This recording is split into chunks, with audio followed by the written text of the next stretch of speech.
Contract situation. Who's the most likely? To leave? To win it. OK, sorry. I want to leave on a high. I always like to end on a little positive note. It's very finely poised. Liverpool know how to navigate this season from here.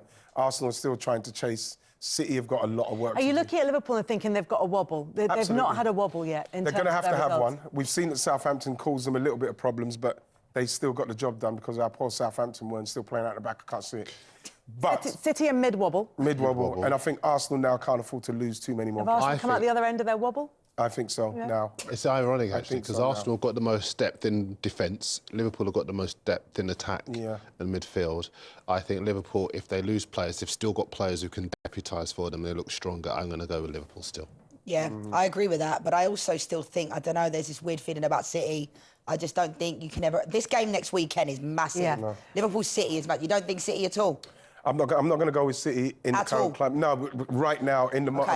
Right now, but in the moment, I'm probably going to have to go Liverpool. But if they win heavily at Anfield next weekend, we'll be back here on Monday morning. And saying they're going to go on one of those runs. They just thought that the City of old, uncovering this gap. But look, it's Liverpool are in a great position. They're 8 points clear at this stage of the season. Liverpool's to lose. With a lot of at this point... No pressure on Liverpool. Can I just put... For all the talk about Salah, and you're absolutely right to rave about him, but actually, it's that defence. It's the best in the Premier League so far.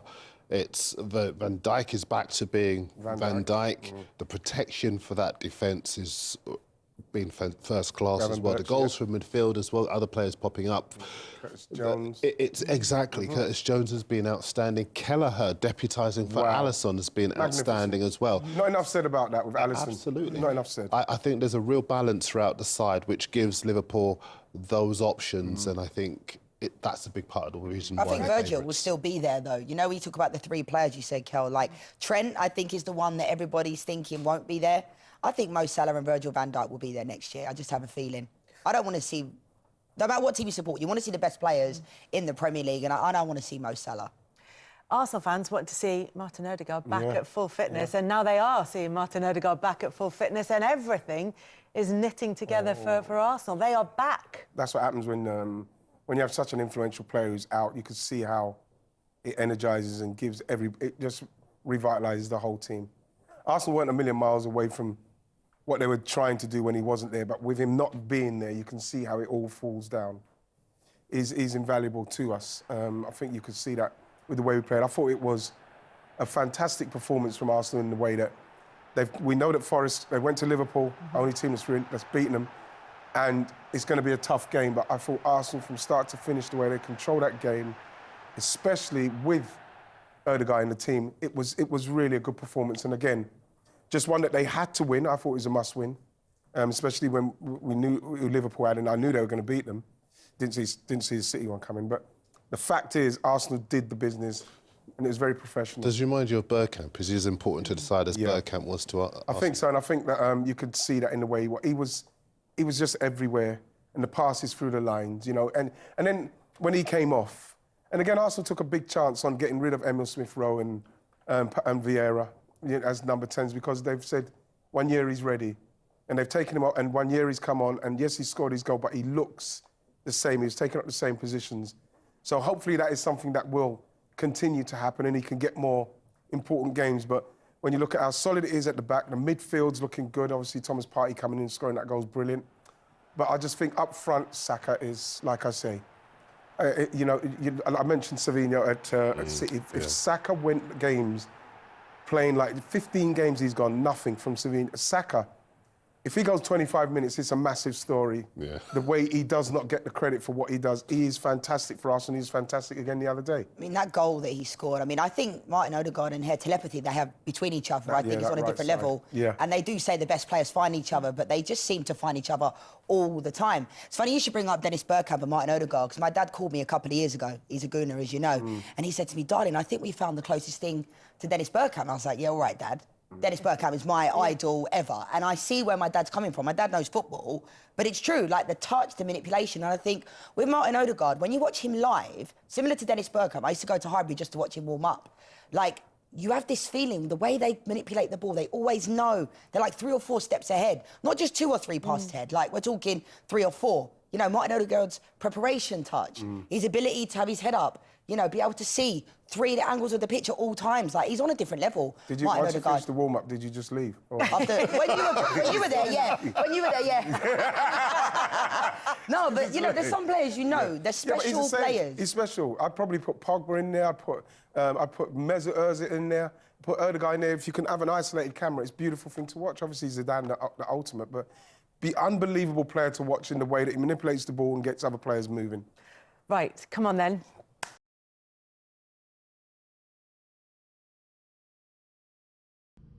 The question remains, who is going to win the Premier League this season? Well, if you are looking at the table, Liverpool are currently leading the table with 31 points, followed by Manchester City with 23 points, and Chelsea in third with 22 points, Arsenal in fourth with 22 points. Arsenal and Chelsea are both on +9 goal difference. Chelsea are just leading Arsenal because they have scored more goals, while Arsenal have conceded less goals than Chelsea. So that's the top 4 for you. You know, I keep saying that the way I see it, these 4 are going to be the top 4 at the end of the season. But the season is still very young. Nobody knows what's going to happen. It could turn into something else within a twinkle of an eye. Just all it takes is just a few games. If you lose a few games, you will get yourself struggling immediately.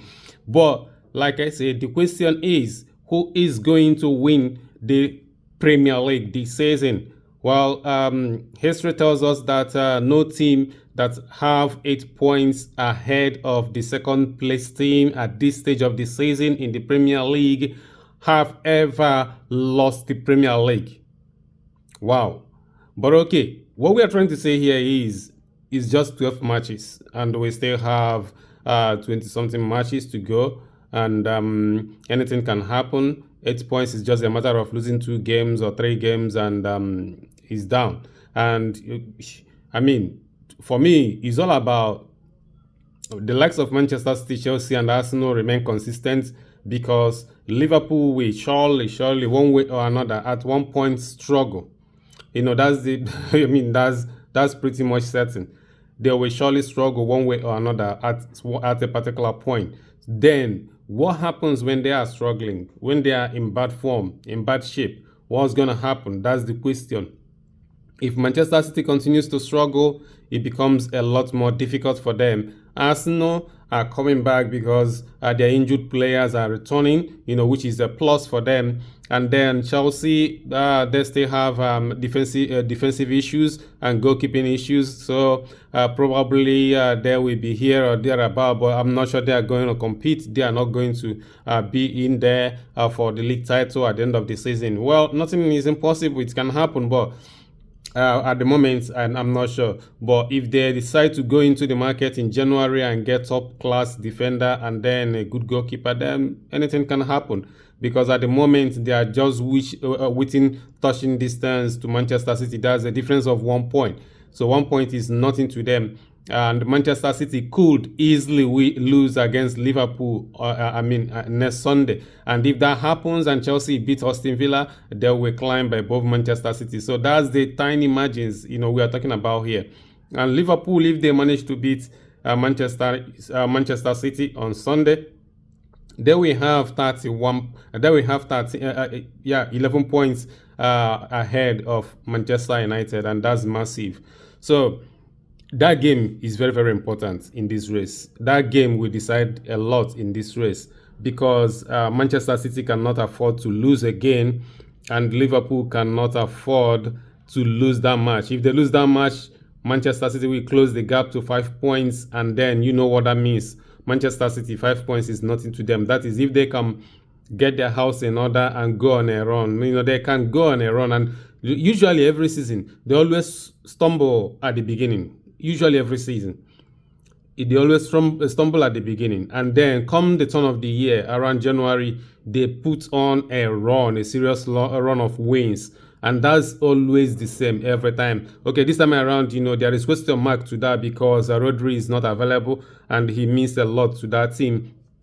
But still, they can easily go into the markets in January and get a suitable replacement. So that's what it is. I don't think that any sensible person will rule out Manchester City at this point. Unless they lose to they lose to Liverpool on Sunday, then it could be a little bit difficult for them, but not impossible, because anything can happen. But it will be a little bit difficult. But Man City, they have done it. They have been there. They have come back from, you know, a lot more points and then win the league. So nothing is impossible, and they have the experience. So I believe that Pep Guardiola knows exactly what to do. He's very experienced. He has been there. He knows exactly what to do. If he cannot solve this tactically with the players that he has, I believe that he will possibly go into the market and pick a player that he needs in January and then go on a run. I don't have any worries about them. Definitely they are going to be back. You know, it's a matter of when. If they come back when it's too late for them to catch up Man City, then that's a problem. But for me, I think they are still going to put up a fight. They could win the league or maybe finish second. So I'm not writing them off. They are still a top team. For the rest, I can't really say. I'm not sure Arsenal can come back into it. I'm not sure Chelsea can come back into it, because both teams haven't been a lot consistent. They have been some like a little bit inconsistent, but especially Chelsea because of the lack of experience. But Arsenal eating up 8 points, I mean, that would be difficult. I can bank on Man City to do that. Arsenal, I really, I cannot, honestly.